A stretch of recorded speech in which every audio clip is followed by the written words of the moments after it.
Hello there. Welcome to our Wyoming myth presentation.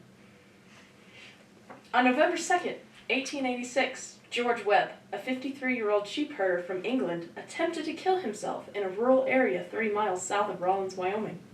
The man was nearly 6 feet tall and weighed 150 pounds. The local physician, Thomas McGee, recorded in his medical diary that Webb laid on his bed in the sheep wagon, placed the barrel of the shotgun under his bearded chin, and pulled the trigger with his toes.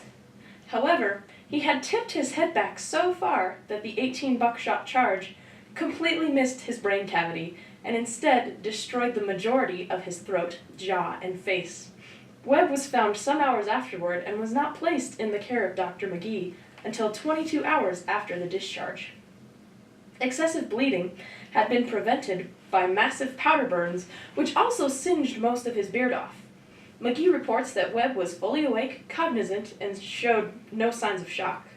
When Webb was finally brought to the clinic, McGee began by trimming the remains of the beard and cleaning out what clots, bone fragments, and pieces of flesh he was able. McGee performed numerous operations in order to promote new bone growth, as well as performing multiple skin grafts from Webb's arms and hand. The total process took approximately 8 months from November to late June.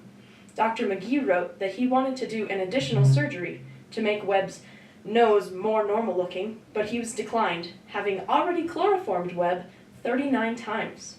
When Webb was finally released, McGee helped him secure a job as a janitor in a Laramie bank. Those who assisted McGee were the local dentist A.F. Thode, as well as an artist, jeweler, and an insurance commissioner. He wrote that Webb had a hearty hatred for all 5 of them. Overall, McGee regarded the entire process as wildly and surprisingly successful, attributing the speed of Webb's healing to the purity, dryness, and bracing qualities of our superb Wyoming atmosphere, which prohibited the development of bacterial and fungal infections. As previously mentioned, 53-year-old George Webb had 39 facial reconstructive surgeries performed by Thomas McGee. Some particularly interesting points of the recovery is that McGee did not use any type of antiseptic on Webb, and his wounds were kept clean by copious and frequent irrigation. Webb willingly stayed in the ward, which most likely helped him recover so well, but honestly it was probably due to the fact that he didn't want tons of people to see him having his mangled face. Whatever the cause, because Webb stayed where he could have his wounds cleaned frequently, he managed to survive all 39 procedures without a single documented infection. All of these surgeries were performed in 1886 when there was not much information on plastic surgeries. McGee was insanely precise in all of his measurements of the skin grafts, and it's honestly quite amazing that all of the skin grafts took. Even today, skin grafts don't always take flawlessly, despite how far we've come in plastic surgery. In addition to how crazy it is that none of the grafts got infected or rejected, the innovative techniques that McGee used to reconstruct Webb's face are impressive. One skin graft that's particularly interesting to me is the graft that McGee made to reconstruct Webb's septum of his nose. On December 2nd, he marks in his journal how a flap of skin was dissected from the ball and back of Webb's left thumb, and left to thicken before being attached to where the middle of the new nose was to be. The flap was doubled in on itself and stitched in such a way that formed Webb's new septum. A larger flap was taken from Webb's forehead and served the purpose of covering and forming the majority of the new nose. This was finished on March 20th. As previously mentioned, McGee was planning on doing some final touches to Webb's face, but Webb declined and stated that his face was, quote, a damned sight better one than he needed. I think McGee was kind of obsessive in his work on Webb's face, and it was so far ahead of his time and going well, but I fully understand why Webb wouldn't want any extra, seemingly pointless surgeries after being chloroformed 39 times. As if the whole facial reconstruction thing wasn't interesting enough, McGee remarks how Webb's face was, quote, perfectly natural in color and temperature, growing red or pale with varying emotions, as does the rest of his face. So, not only did all of the procedures go well, but Webb now had a face that worked like it did before he attempted his suicide, and he could blush and grow pale as well as anyone else. So, throughout Wyoming, there has been a prevailing idea about what it means to be cowboy tough. The slogan hails back to the Carey Act in 1854, where homesteaders were afforded extremely cheap land if they were able to tame the wild western frontier.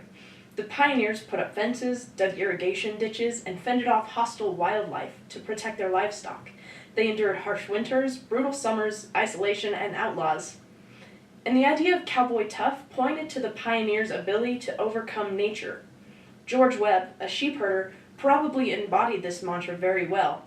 In modern times, the idea of cowboy tough is the name of a grueling 500-mile adventure race across Wyoming, as well as a number of clothing lines, and even a slogan by which many families raise their children. It is a lifestyle that emphasizes pulling yourself up by your bootstraps, muscling through, and not allowing the pains of life to bog you down, physically and mentally. However, cowboy tough is not all it's cracked up to be. According to the Wyoming Injury and Violence Prevention Program, in 2016, for every 100,000 people in Wyoming, there were 24 suicides, compared with a national average of 14 suicides per 100,000 people. There appear to be some striking flaws within this cowboy tough mindset. And really, it's just a marketing campaign. It's a myth that places unnecessary pressure on individuals to perform, to be strong, and in the end, deny any weakness that could lead to serious mental health problems. Another myth about Wyoming that I've heard a lot as a resident is how supposedly non-advanced and technologically behind we are. The idea that we still ride horses to school, we've never heard of the internet, and no, we don't have cars.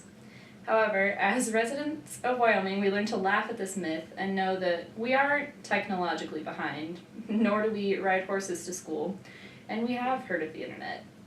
The story of George Webb and his miraculous facial reconstruction challenges this myth, as his surgeries were successful and McGee's techniques were way ahead of his time. Essentially, McGee performed the very first rhinoplasty in the United States and doesn't even receive proper credit for it.